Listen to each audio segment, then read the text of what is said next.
obrigado. Livro de Êxodo, capítulo 20, verso 14 apenas.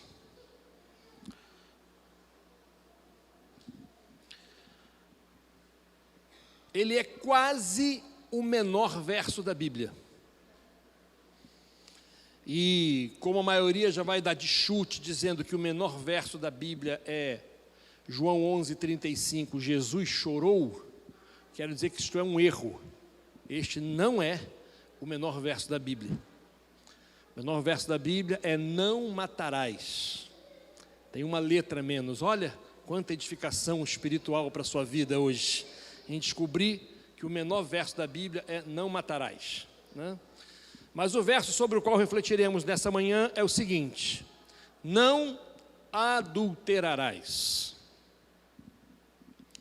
Não adulterarás. Que Deus abençoe a leitura da sua palavra ao meu e ao seu coração. Amém? E faremos isso sobre o seguinte tema: honestidade. Não saia de casa sem ela. Honestidade. Não saia de casa sem ela. E quando a gente fala sobre os 10 mandamentos, a gente sabe que este decálogo foi sobre ele que todo o sistema de leis do povo de Deus foi construído sobre ele. Na verdade, são 613 leis. 603 mais o decálogo, mais os 10 mandamentos. Então, todo o restante do escopo, vamos assim dizer, né, de legislação, a lei do povo de Deus é construído sobre os 10 mandamentos.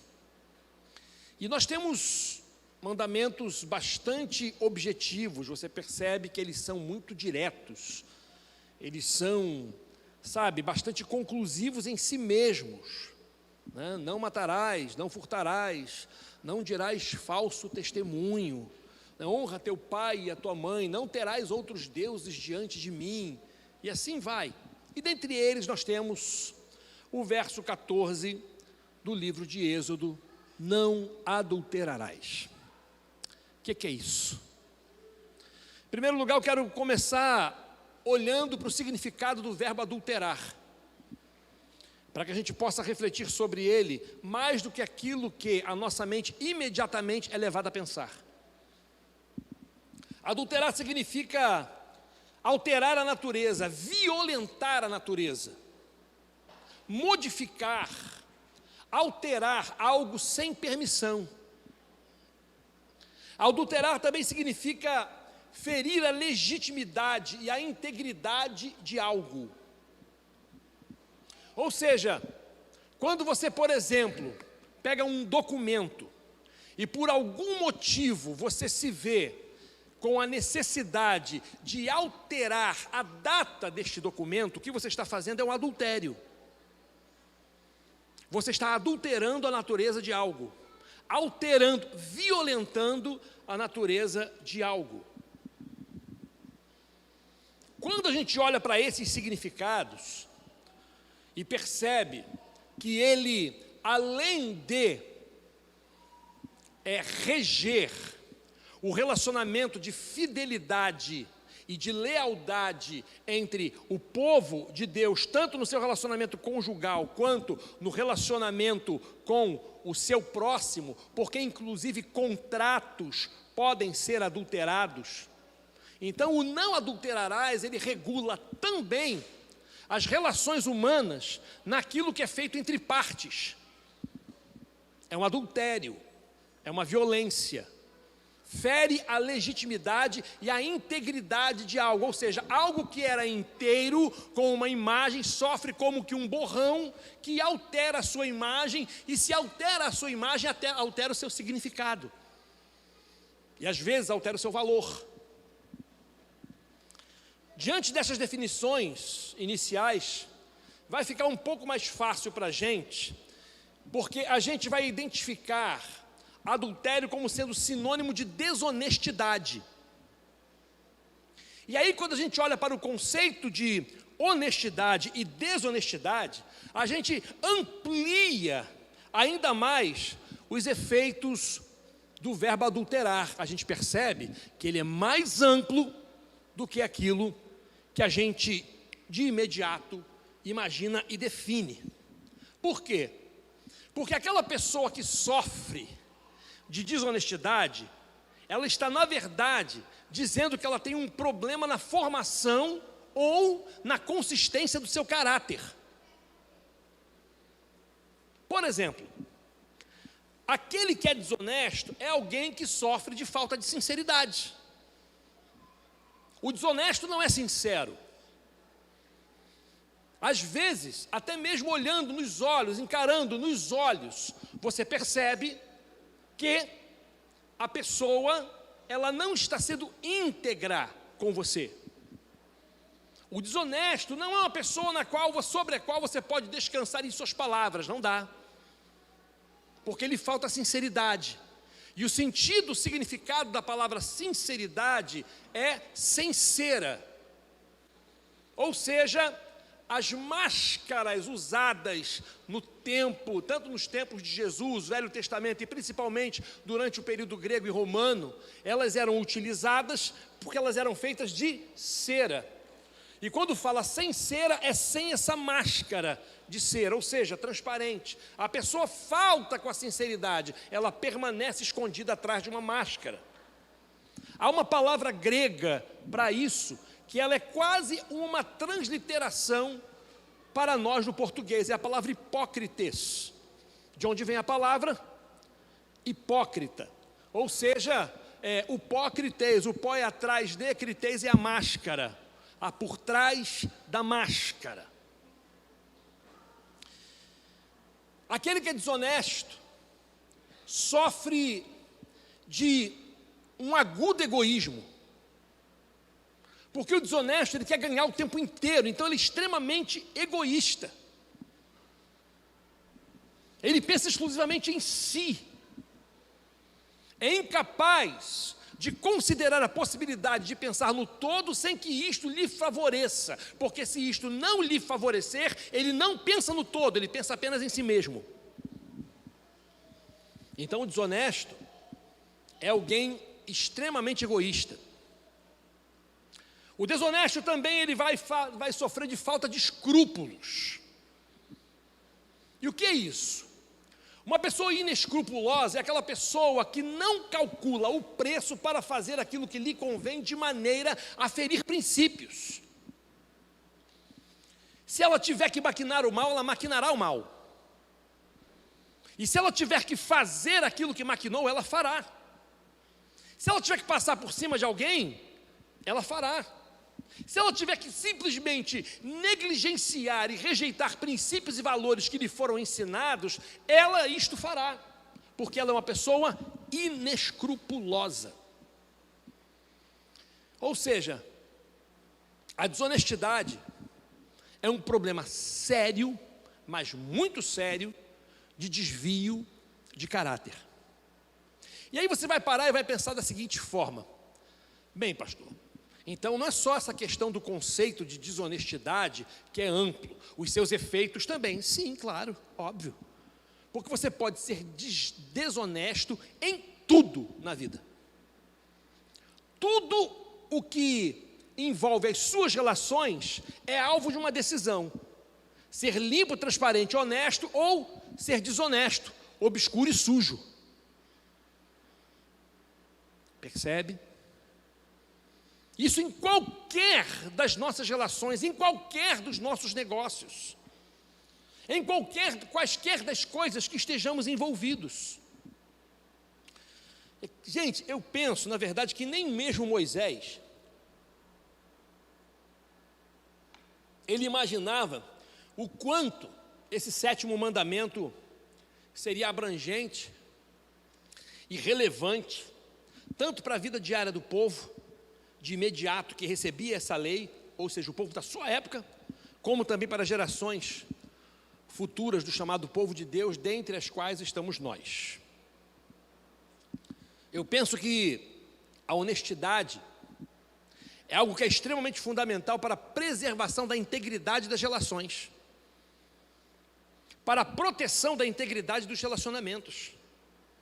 Porque se há honestidade, não há medo. Se há honestidade, não há reserva.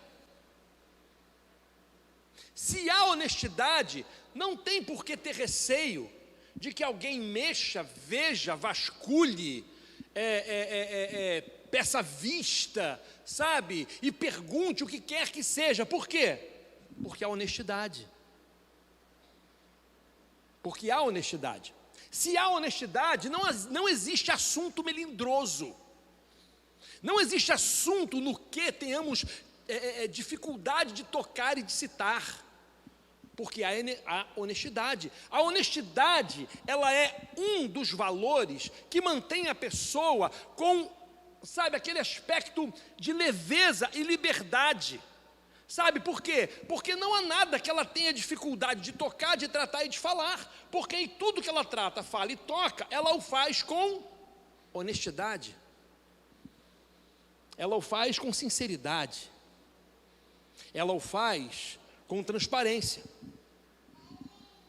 E aí, não importa se é relacionamento conjugal, se é relacionamento profissional, se é relacionamento fraternal, sabe, entre a família, se é relacionamento social, a honestidade vai fazer com que o caráter se eleve diante da análise da média.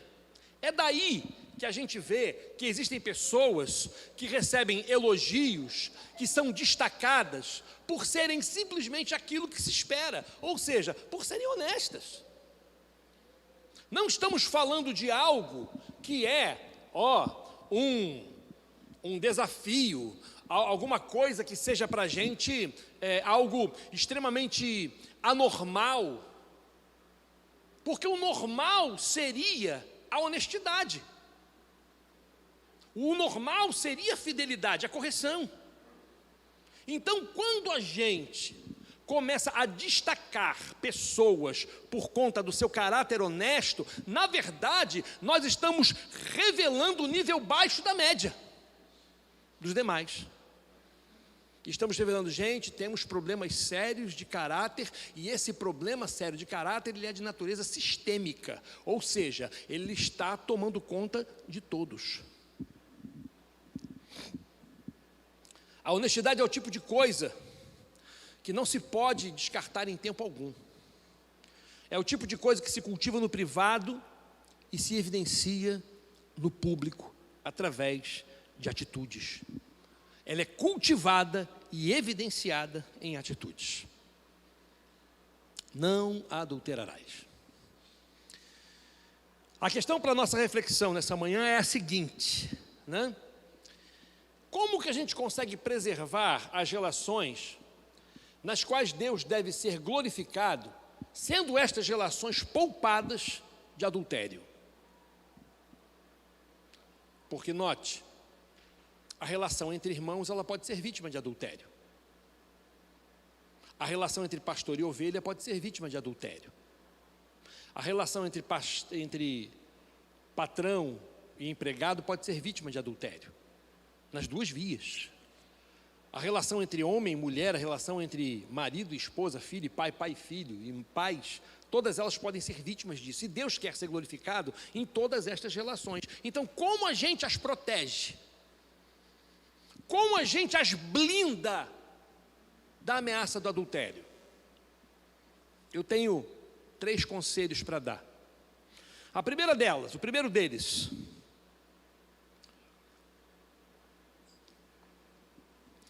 nunca subestime o que há em você. Nunca. Nunca subestime o que há em você. O que eu quero dizer com isso? É Tiago quem vai lançar luz nesse momento para a gente. Tiago vai dizer para a gente que nós somos tentados pela nossa própria cobiça.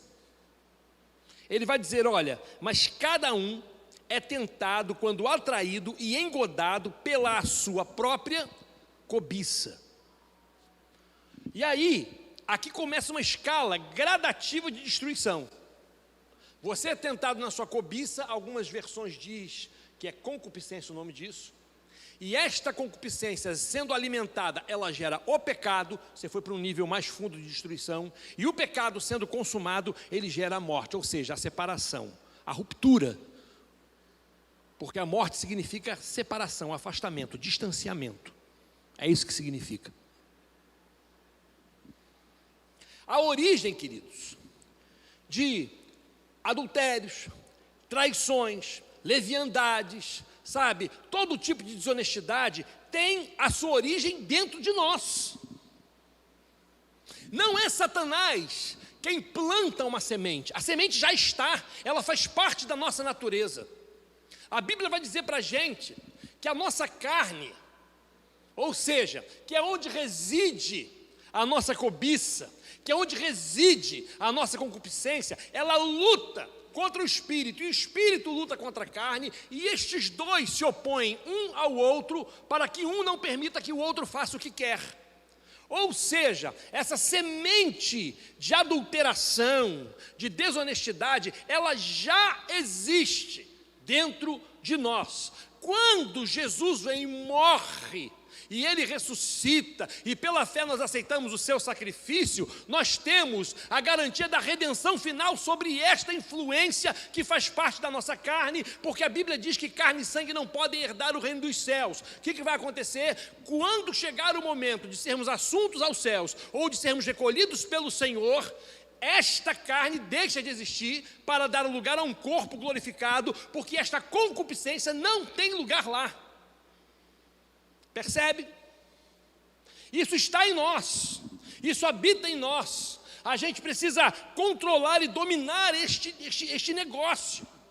Jesus Cristo disse o seguinte: olha, do coração do homem procedem os maus pensamentos, mortes, adultérios, fornicação, furtos, falsos testemunhos e blasfêmias. Mateus 15, 19.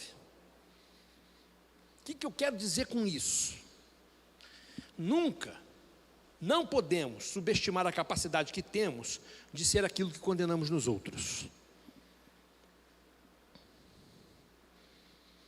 Lê isso comigo, bota para mim a próxima tela, por favor, para que o pessoal possa ler, se ela conseguir entrar aí, tá? Não podemos, consegue aí? Obrigado. Vamos juntos, vamos lá? Não podemos subestimar a capacidade que temos de ser o que condenamos nos outros. É muito fácil para a gente destacar o erro, a falha, o pecado, o desvio no outro, porque está evidente enquanto o seu oculto está. É como se nós não tivéssemos esse tipo de problema, né? E a gente estivesse imune a esse negócio. Não estamos. Nós temos esse hábito ruim, feio, de estarmos condenando nos outros aquilo que ainda, porque não sabemos se acontecerá, ainda não aconteceu com a gente. Eu já disse isso aqui uma vez para vocês, talvez 2 ou 3, e eu vou dizer para vocês aquilo que eu aprendi no meu discipulado com o Osni, meu irmão, meu amigo, né? Meu mestre. E ele, nas conversas que tive com ele, eu consegui identificar alguma coisa. Sempre que eu visse alguém cometendo algo que aos meus olhos era condenável, que o meu raciocínio deveria ser o seguinte: olha ali o que eu sou capaz de fazer. Eu sou capaz de fazer aquilo. Eu só não descobri isso ainda. E espero em Deus que eu nunca descubra, mas eu sou capaz de fazer aquilo lá. Por quê? Porque a mesma carne que habita lá é a minha. A mesma propensão que há lá é a minha. Em mim há. Então, queridos, a gente não pode se inflar, se encher e imaginar que aquilo que acontece com o outro não acontece com a gente. Pode acontecer. Quando pensamos que estamos imunes, quando pensamos que estamos no controle, quando pensamos que estamos no domínio da situação, é justamente aí que a gente é surpreendido. E olha, deixa eu dizer uma coisa para você, o último degrau para a queda, para o erro, para o adultério em qualquer natureza, é você pensar que não vai acontecer nunca, jamais isso com você. Você está tão seguro de si, tão cheio de si, que você chega à beira do precipício e brinca com o limiar da queda. E brinca com o limiar da queda. E brinca com o limiar, com o limite da desonestidade. É pela falta de cuidado que o temor é enfraquecido e os limites são violados. E aí, sabe o que acontece? Portas nocivas são escancaradas. Satanás não te coloca para dentro, ele apenas abre a porta. Lembre-se, quando nos sentimos mais seguros, é quando estamos mais desprotegidos. O apóstolo Paulo aprendeu isso. E aí ele vai dizer, na segunda carta aos Coríntios, que ele se gloriava nas suas fraquezas. Para quê? Para que o poder de Deus nas suas fraquezas fosse aperfeiçoado. Aleluia. É uma bênção para a gente dizer, eu sou fraco. Eu sou fraco. Segundo lugar, para que a gente consiga proteger e blindar, vamos assim dizer, essas relações nossas da desonestidade, a gente precisa sempre manter a aliança renovada, sempre manter a aliança fresca, renovada. Por quê? Gente, uma das coisas que a gente aprende quando a gente vai lendo a Bíblia e percebendo, delineando o caráter de Deus, você vai simplesmente constatar como Deus é sério. Como Deus é uma pessoa séria. Pessoa séria tem credibilidade. Pessoa séria a palavra vale. Pessoa séria também exige como resposta à seriedade como se relaciona com a gente, que sejamos sérios com elas também. Deus é sério em todos os seus compromissos que assume, para quê? Para mostrar o quanto precisamos de seriedade nos compromissos que nós assumimos. Que nós assumimos com Ele, que nós assumimos com nossa família, que nós assumimos com a igreja, que nós assumimos com o irmão, que nós assumimos com as nossas relações profissionais. Precisamos ser sérios.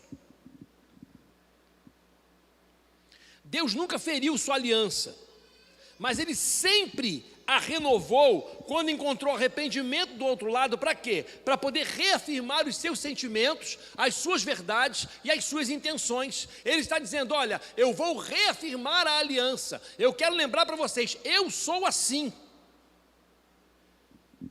É sempre necessário renovar a aliança, não por causa do prazo de validade dela, mas por causa da mania que a gente tem de desprezar e de esquecer e de deixarmos para trás coisas importantes que acabamos esquecendo.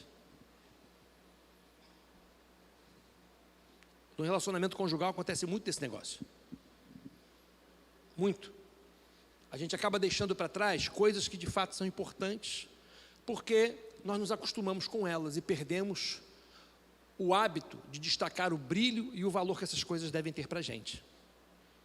Aí, eu quero olhar com você um exemplo muito sério disso apontado por João, aliás, por Jesus a João, que é o que ele diz e manda que João escreva na carta que ele destina à igreja de Éfeso, a primeira das 7 cartas às 7 igrejas do Apocalipse. A Bíblia diz assim, não está na tela: escreve ao anjo da igreja de Éfeso, isto diz aquele que tem na sua destra as 7 estrelas, que anda no meio dos 7 castiçais de ouro. Conheço as tuas obras, e o teu trabalho, e a tua paciência, e que não podes sofrer os maus, e puseste à prova os que se dizem apóstolos e não o são, e tu os achaste mentirosos, e sofrestes, e tens paciência, e trabalhaste pelo meu nome, e não te cansaste. Olha quantos elogios essa igreja recebe. Qual é o problema que essa igreja apresenta? Uma aliança envelhecida. Olha o que ele diz: tenho, porém, contra ti, que deixaste o teu primeiro amor. Lembra-te, pois, de onde caíste, e arrepende-te, e pratica as primeiras obras. Quando não, brevemente a ti virei, e tirarei do seu lugar o teu castiçal, se não te arrependeres. Do que Deus estava sentindo falta?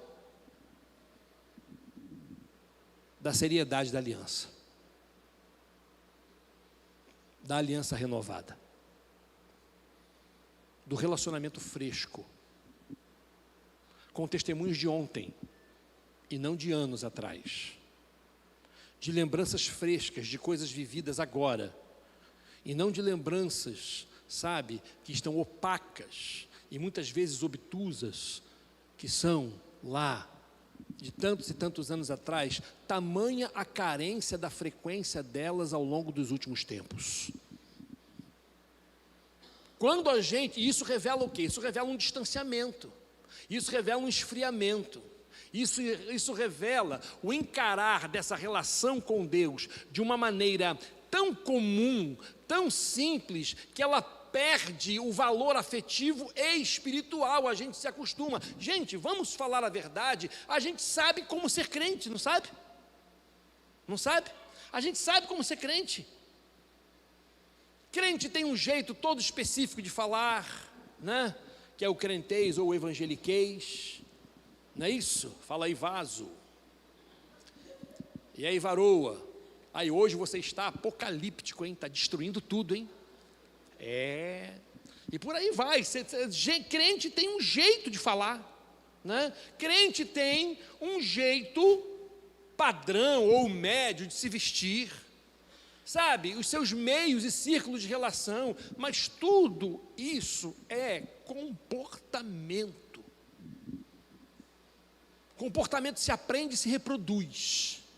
Outra coisa é o coração que transborda de temor e de amor por Deus. O que Deus reclama não são as coisas comportamentais da igreja de Éfeso. O comportamento ele destaca, ele vai dizer, olha, vocês, olha essa coisa bonita, olha, vocês, eu conheço as obras de vocês, eu conheço o trabalho de vocês, a paciência de vocês, e que não pode sofrer os maus, e puseste a prova os que se dizem apóstolos e não são, vocês acharam eles mentirosos, e sofreste, e tens paciência, e trabalhaste pelo meu nome e não te cansaste. O que é isso? Comportamento. Modus operandi, vamos assim dizer. O que ele destaca? Eu tenho, porém, contra ti uma coisa muito séria, é o teu coração. Você não está sendo honesto comigo. Teu coração está longe de mim. Teu temor está longe de mim.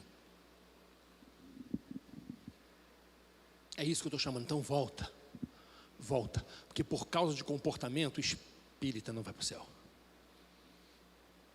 Por causa de comportamento, o romanista não vai para o céu. Por causa de comportamento, ninguém vai para o céu. Nem crente vai para o céu por causa de comportamento.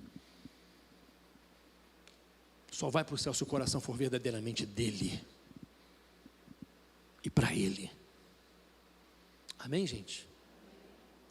Ou seja, quando renovamos a aliança, trazemos à memória o que faz a vida valer a pena e o que de fato tem importância.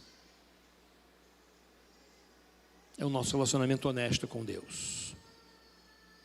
E em último lugar,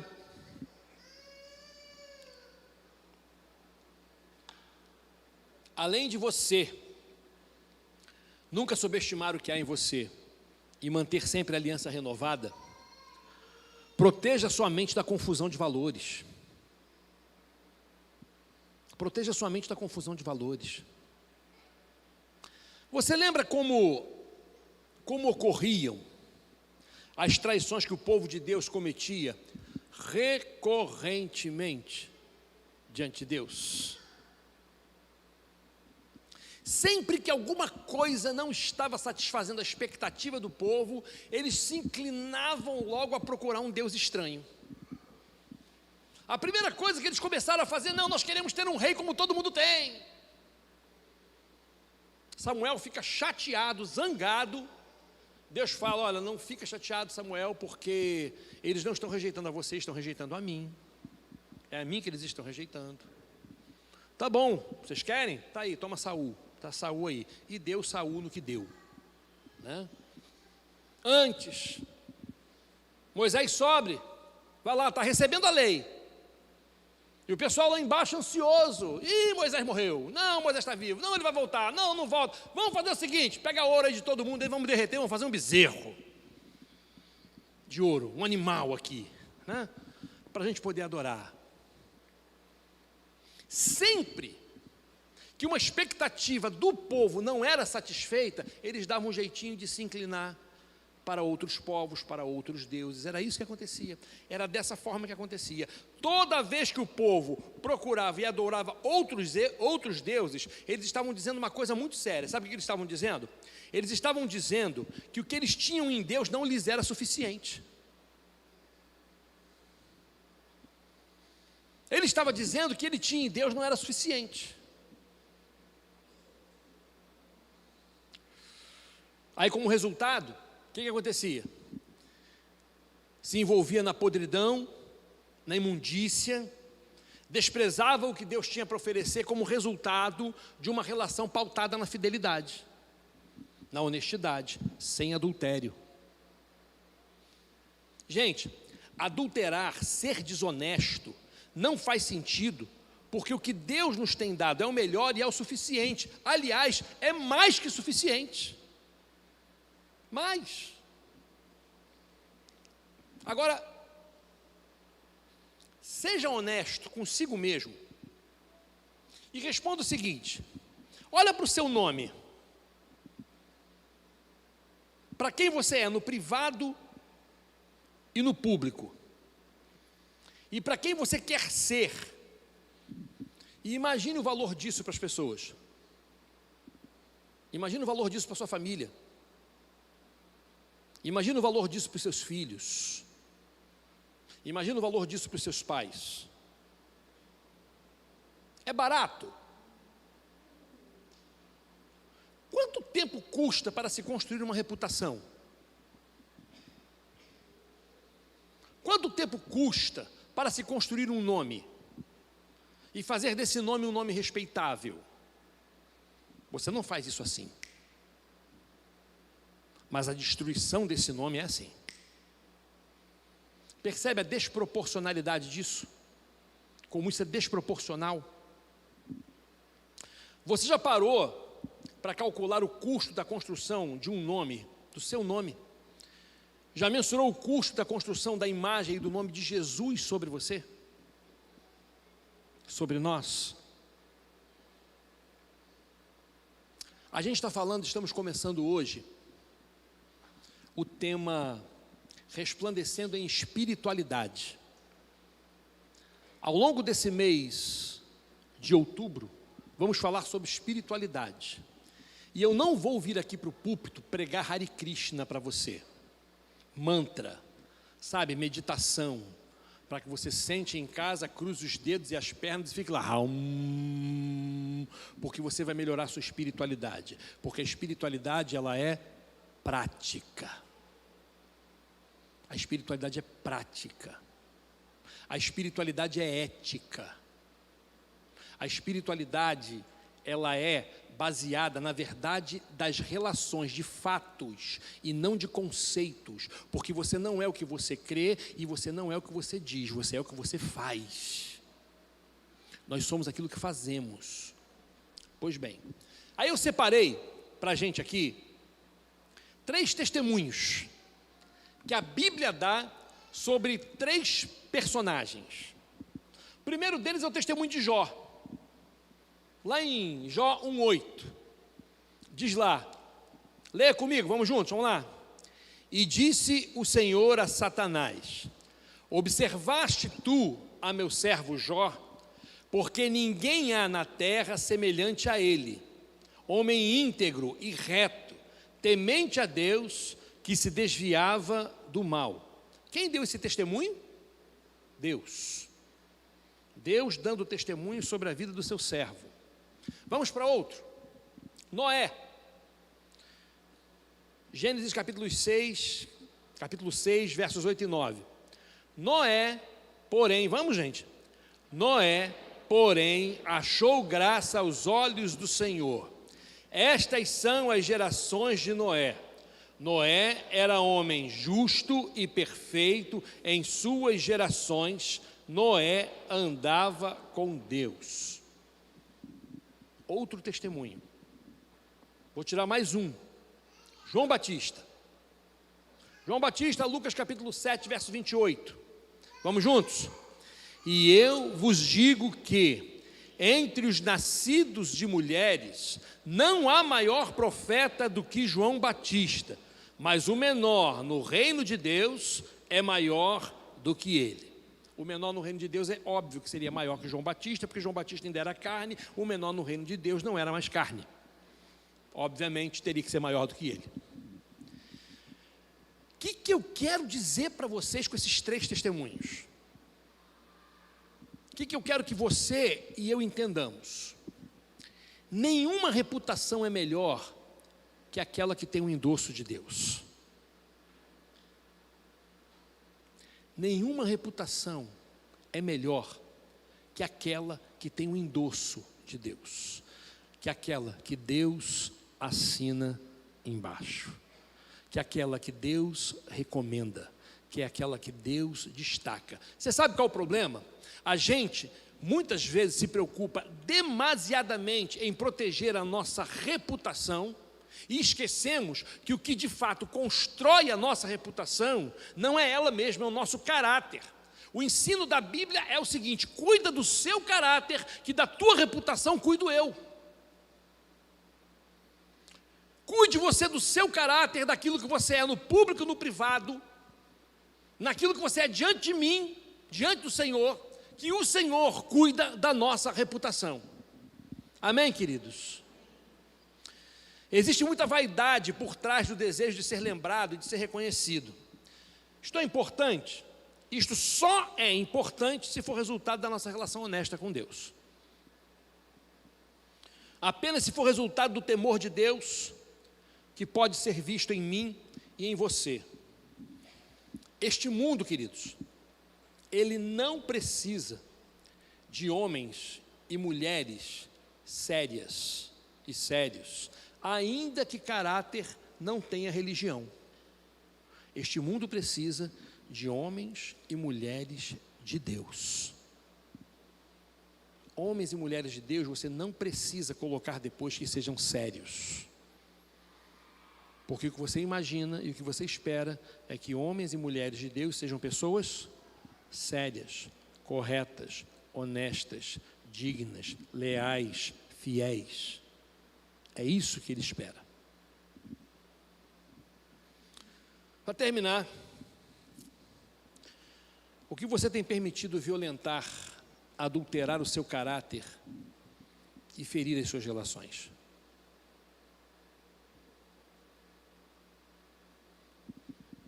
Qual traço de concupiscência tem influenciado a sua vida e tem feito, de repente, o seu coração, a sua vida, estar com restrições diante de um possível endosso de Deus? Será um descuido com o temor de Deus? Gente, quando se perde o temor, não se tem mais nada. Quando se perde o temor de Deus, não se tem mais nada. Por que o marido não trai a sua mulher? Um marido cristão não trai a sua mulher.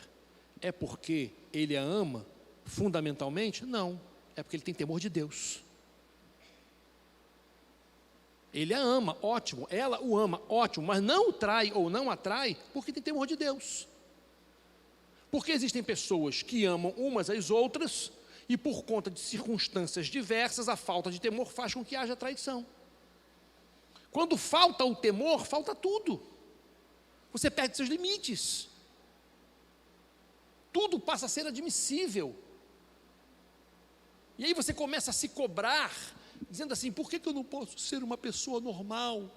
Por que eu não posso ser uma pessoa comum? Quem disse que você não é uma pessoa comum, que você não é uma pessoa normal? A diferença é que você tem Deus e precisa ter temor. Temor. Será que é uma aliança envelhecida, opaca, embaçada, que está precisando ter o seu brilho restaurado? Sabe? Deus está precisando ver com mais frequência a sua cara no pó, a sua face diante do altar dele. Será que é? Será que é uma desvalorização daquilo que Deus te deu? Ou seja, você não está feliz com as coisas que Deus te deu? Não está feliz com o esposo que Deus te deu? Tudo bem, já passaram-se alguns anos, ele não tem mais aquele peso que tinha. Ele não tem mais aqueles cabelos que tinha.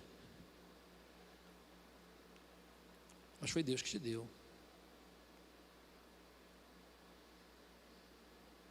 Seu trabalho. Você já trabalha. Engraçado, né? Uma coisa curiosa, vamos falar sobre isso. O cara está desempregado. Está desempregado. Está passando um aperto violento, está na onça. Aí, começa a orar pedindo a Deus que Deus abra uma porta de emprego. Né? Distribui currículo, faz a parte dele e tal, o cara vai lá e sim, Deus abre a porta, o cara está empregado. Está empregado. Aí começa a ter, sabe, um recurso, uma subsistência de Deus, uma provisão de Deus para a vida da sua família. Não passa muito tempo, ele começa a falar mal dos seus colegas de trabalho, do seu ambiente de trabalho, começa a falar mal do seu patrão. Espera aí. Aí começa, pô, eu vou sair de lá, não dá para ficar lá não. Ah, então deve ser muito bom você ficar desempregado e você ter recurso, né? Deve ser um negócio muito legal, né? Então Deus errou. Não, Deus errou, ele deveria ter deixado você passar o deserto por mais aí uns 40 dias, por mais um tempo aí, para você conseguir discernir o que era a vontade dele para a sua vida. Ah, desculpa o que eu vou dizer, toma vergonha nessa cara. Começa a agradecer a Deus de maneira prática. Se o seu ambiente de trabalho não é favorável, você está lá para quê?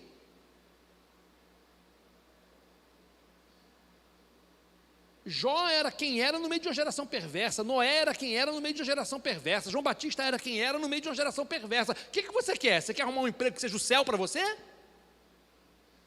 Você só quer ter anjo do teu lado, é isso? Vou fechar esse parêntese. Fechei. Aí desvaloriza o que Deus deu. Não é? Está precisando de um chá de simancol espiritual, né? A gente precisa lembrar daquilo que Jesus Cristo disse: assim resplandeça a vossa luz diante dos homens, para que vejam as vossas boas obras e glorifiquem ao vosso Pai que está nos céus.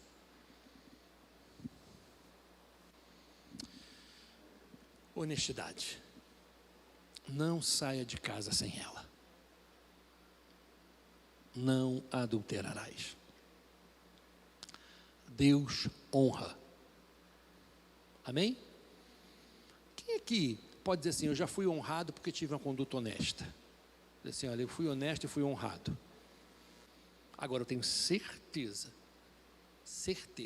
que por conta da desonestidade você perdeu algumas vezes. Algumas vezes que você não foi correto, você perdeu depois.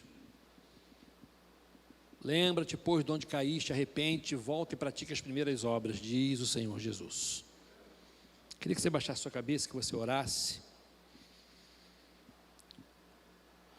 Porque começamos a falar sobre espiritualidade. Então, deixa eu falar uma coisa para você, eu vou ser muito honesto para você, tá?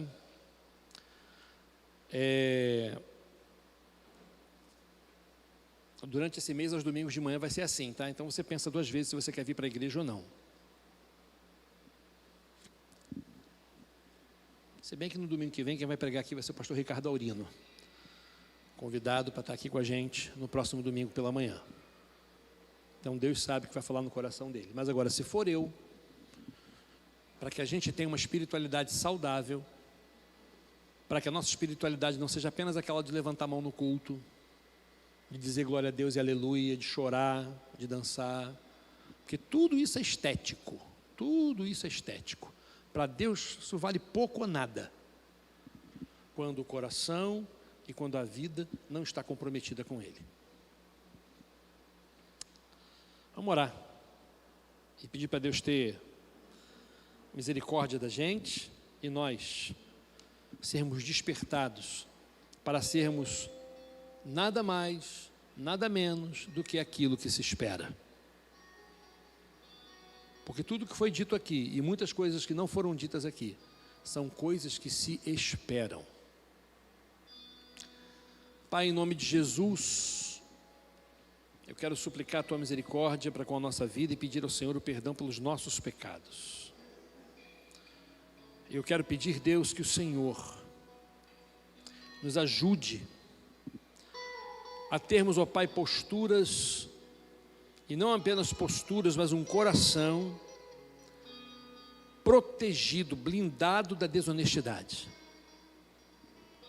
Da desonestidade nas relações, da desonestidade no trato, nos contratos, Pai Santo, nos afetos. Por favor, Deus, tenha misericórdia da gente. Perdoa, Deus, muitas vezes a nossa falta de temor, e ajuda-nos a que cresçamos diante do Senhor em temor e em amor. Essa é a minha oração no nome de Jesus. Amém.